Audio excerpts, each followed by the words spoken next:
अच्छा, कभी सोचा है कि चाहे किसी पुरानी हवेली में कत्ल का मुअम्मा हो या फिर किसी सीरियल किलर पर बनी कोई सनसनीखेज डॉक्यूमेंट्री, हम उन कहानियों की तरफ खिंचे क्यों चले जाते हैं? आखिर इंसान की फितरत के सबसे तारीक पहलुओं में ऐसी क्या बात है जो हमें इतना मशहूर करती है? तो चले आज इसी दिलचस्पी के केस की जरा गहराई से तफ्तीश करते हैं। यही वो सवाल है जो आज की हमारी पूरी गुफ्तगू का मरकज़ है।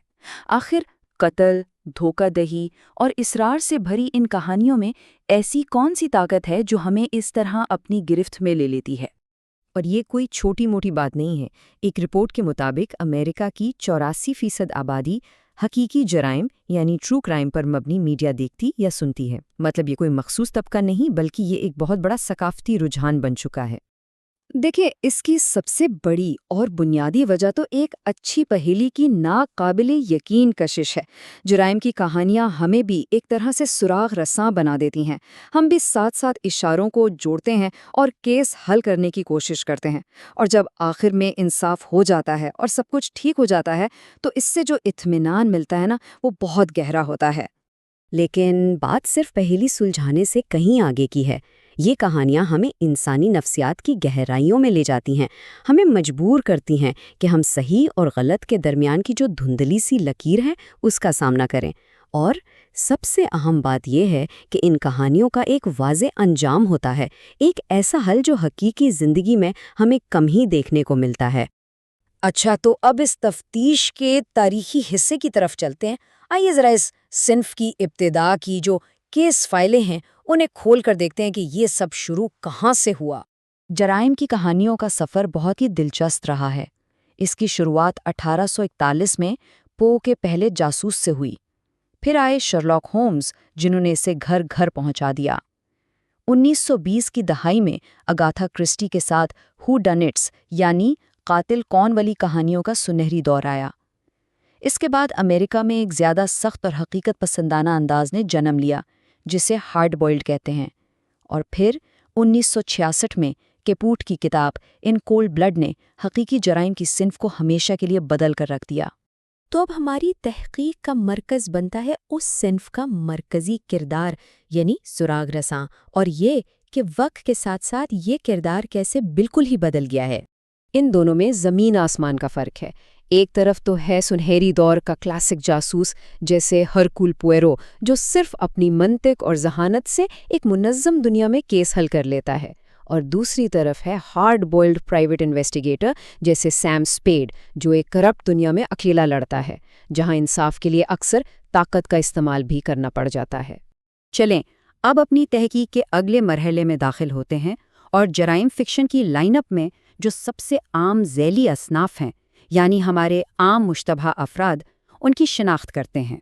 जैसा कि यहाँ नज़र आ रहा है, जराइम की दुनिया में भी कई अलग अलग दुनियाएं हैं। कोज़ी मिस्ट्री में कोई खून खराबा नहीं होता और मुअम्मा आराम से हल हो जाता है। पुलिस प्रोसीजरल में हमें पुलिस की तफ्तीश का हकीकत पसंदाना नज़ारा मिलता है। और नवार हमें एक तारीक और मायूस दुनिया में ले जाती हैं, जहाँ का हीरो खुद भी कोई फरिश्ता नहीं होता। और अब हमारी तहकीक एक बहुत अहम मोड़ ले रही है। अब हम फिक्शन की दुनिया से निकलकर सीधा हकीकी जराइम के रुझान की तरफ जा रहे हैं।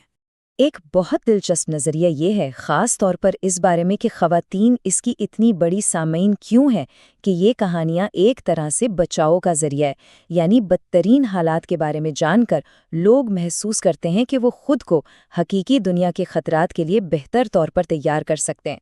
तो आखिर वो क्या चीज़ है जो हमें इस तरफ खींचती है? जैसा कि ये चार्ट दिखा रहा है, ये कई चीज़ों का एक पेचीदा मिक्सचर है। बहुत से लोगों के लिए ये पहेली को हल करने का जोश है, कुछ के लिए इंसाफ होता देखने का इत्मीनान, कुछ लोग इससे ख़तरे को समझने की कोशिश करते हैं या इंसानी फितरत की तारीकियों को जानना चाहते हैं, और हाँ, कुछ के लिए ये सिर्फ खौफनाक चीज़ों के लिए एक सादा सी कशिश भी है। अब हम अपनी तफ्तीश के आखिरी हिस्से में हैं, जहां हमें इन मुश्किल अखलाकी सवालात का सामना करना है जो हकीकी ज़िंदगी के सानेहात को तफरीह के तौर पर इस्तेमाल करने से पैदा होते हैं। और सबसे बड़ा सवाल ये है कि आखिर किसकी कहानियां सुनाई जाती हैं? यही वो सवाल है जो हमें सीधा हकीकी जराइम से जुड़े अखलाकी मसाइल के दिल में ले जाता है। یہاں کچھ بہت سنگین مسائل ہیں۔ اکثر صرف سفید فام متاثرین کی کہانیوں پر ہی توجہ دی جاتی ہے، جس سے باقی سب نظر انداز ہو جاتے ہیں۔ متاثرین کے صدمے کو ایک پروڈکٹ بنا دیا جاتا ہے، ان کے درد کو بیچنے کے لیے استعمال کیا جاتا ہے۔ اور یہ جو آن لائن شہری جاسوسوں کا رجحان ہے، یہ اکثر حقیقی دنیا میں بہت نقصان پہنچاتا ہے، تحقیقات میں رکاوٹ ڈالتا ہے اور بے گناہ لوگوں کی زندگیاں تباہ کر دیتا ہے۔ تو اصل مسئلہ خود ان کہانیوں کا نہیں، بلکہ اس بات کا ہے کہ انہیں کیسے سنایا جا رہا ہے۔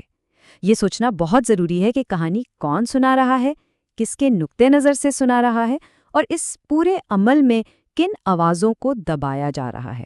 تو ہم اپنی بات اس ایک سوال پر ختم کرتے ہیں جو اس سب کے مرکز میں ہے۔